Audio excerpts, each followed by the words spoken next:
Welcome back to Artist Talk with Dan Oils. This is my second piece of my Tripping Down Memory Lane collection titled The Regal of Rock, referencing the Regal Cinema or Regal Movie Theater in Rockville, Maryland. So this is actually the very first idea that I had for this collection, and I had this idea roughly around the same time that I started oil painting in late January of 2022. And again, when I was first starting to paint, I was trying to figure out, different subjects that I wanted to paint that were original to my own personal experiences. So this is one of the most influential landmarks from my childhood that really encouraged me to think outside the box, that really inspired me to think differently. And I was really amazed by the architecture of this building because it was so contemporary and so futuristic.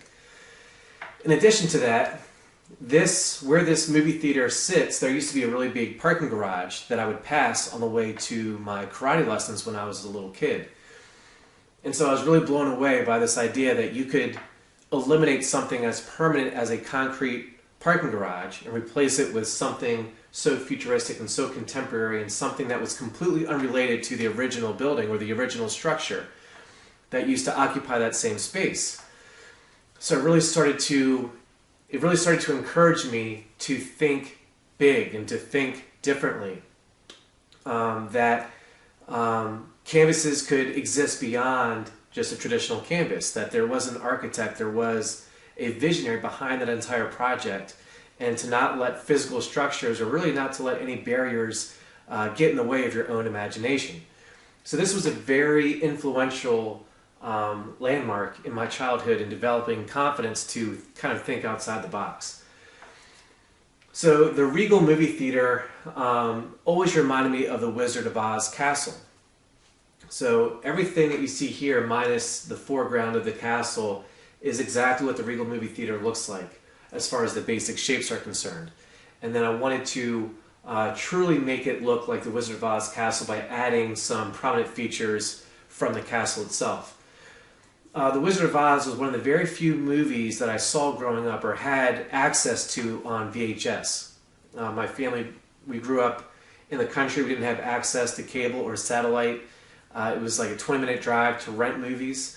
So it's completely unlike the experience of kids growing up today. We didn't have streaming devices, didn't have the internet until I was in 8th grade. So we were really reliant on renting or purchasing VHS tapes. So there are 13 movies that are being shown here, and that's from my reference image that I used. And every single movie that I included is a movie from my childhood that we had on VHS. So The Wizard of Oz is first because of the obvious similarity to and the inspiration behind this entire piece. The Karate Kid and The Karate Kid Part 2 because those were some of my favorite movies growing up. My name is Dan, obviously, and so Daniel is one of the stars of those movies, and I was around the same age as he was in those movies. So that played like a really big part of my childhood. Feeling connected to the characters on screen. The Land Before Time, The Sound of Music, Batman, Dances with Wolves, E.T., Field of Dreams, Rookie of the Year, Angels in the Outfield, The Mask, and Home Alone. I'll get into more detail as far as the significance of some of those movies in my podcast, but for right now I want to focus on other elements of this particular canvas. So in addition to The Wizard of Oz, I wanted to connect it to other elements that are related to this theme.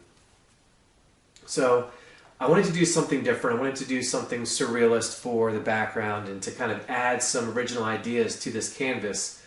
And I was looking at movie theater candy as a source of inspiration to figure out what kind of designs I could relate to this canvas that makes sense but also look completely different that you wouldn't ordinarily see in reality. So the sun is inspired by the Raisinets along with these designs here. These clouds are inspired by nerds. Here are some nerds characters.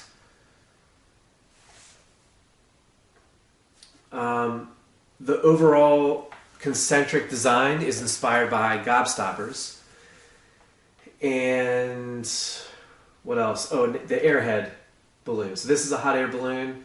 This is your traditional airhead design. And these are tubs of popcorn for the movie theater, and this is a soda cup from the movie theater. So here we have the yellow brick road. In addition to the bricks, there is an outline of a ticket, a movie ticket, and then instead of Dorothy, the Tin Man, the Lion, and Scarecrow, I have 4 dots. And then the field is inspired by Mike and Ike. So this is from the actual box. And then these are gobstoppers that I use for the flowers. So those are the basic elements for this particular canvas. I'll get into more detail and more symbolism behind the movie theater and why I chose this particular city and why I chose these particular movies, how it relates to my experiences growing up in my childhood. But I wanted to just spend a few minutes explaining the significance of these elements or the inspiration of these elements first. Now, as far as the execution is concerned, I knew I wanted this piece. I knew I wanted the yellow brick road, and I knew I wanted to incorporate gobstoppers as part of the background, and raisinets as part of the background. But past that, I didn't really know. So just like with the first one, the more I started to work with it, the more I could kind of let my imagination run and wonder, and also figure out what voids I had and what spaces I needed to fill. So I wasn't even incorporating, or wasn't planning on incorporating as many circles at first, but I just felt like I needed more, and I just wanted to kind of push the envelope as much as I possibly could. I also knew that I was going to have these flowers down here that were gobstoppers, and I wanted to use something similar to balance that out. For this, I was expecting to use the Mike and Ikes and stand them upright and then use them as trees. But I decided against that at the last second because I thought the texture was going to be too rough for me to execute it and apply it the way that I really wanted to apply it. And I also, at that point, decided it was too much of a risk, that I didn't really need it. I also like that there is like a quiet space here. So this is very busy, this can be very busy. So this allows the eye, the mind to just kind of rest here and relax because it's a very large canvas and there's a lot to take in. So I didn't want to make it too busy. I wanted to give you some relief so you can continue to look at it for long periods of time.